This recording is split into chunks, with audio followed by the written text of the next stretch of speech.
Please discuss the pros and cons of the proposed fast-track approval process for development in Riverside County, and do you support the process? Yeah, there's a lot of posturing on this, as if you just whistle fast track 3 times, turn around and spin around, and poof, out come hundreds of jobs for you. Go to work the next day.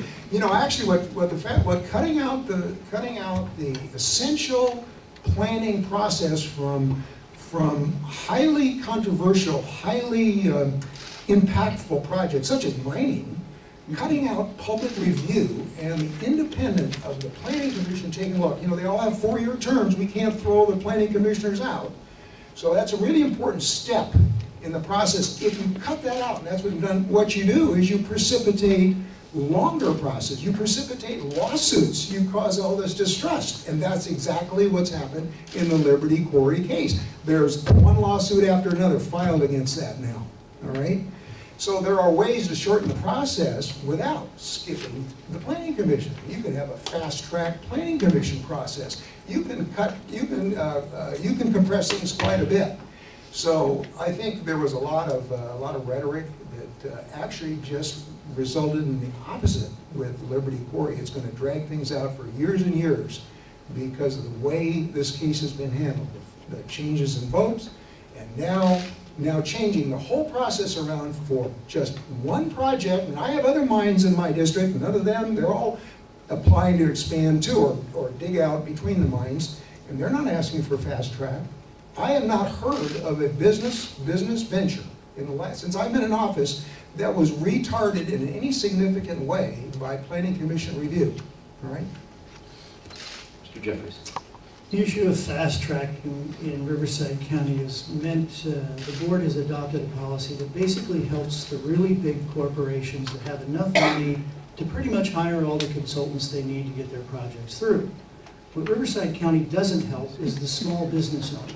Riverside County has no fast track provision to help any small business owner get through the maze of regulations. I'm aware of, as I've been out there campaigning, numbers of small businesses, and I'll give an example of a hair salon that probably occupies maybe 600, 700 square feet in a standalone building. All they want to do, all she wants to do, is add on a small portion to her existing building. She has been assigned now, she's on her 3rd different staffer, and with each staffer comes a new set of conditions.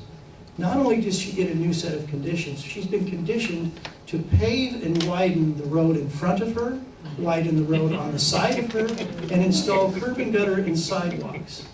They had her in tears at the county building, in tears. So while the county board of supervisors is fast-tracking the big boys, my idea is to get in there and protect the little guy that's trying to get through the maze of regulations, that gets tied up and has no idea how to finish the process. There's no reporting to the Board of Supervisors on when you go in and pull your permit and how many conditions are assigned to you and how many fees you have to pay. You realize you don't pay just a single fee? You have to pay into a fund that they draw down on without telling you how much it's going to cost. And when your fund runs out, your deposit, they stop processing your project, your building, until you put more money in. Who gets to have that kind of fee-based program, or you just keep depositing until we tell you we're done? I think we've got a broken system that needs to be fixed for the small guys.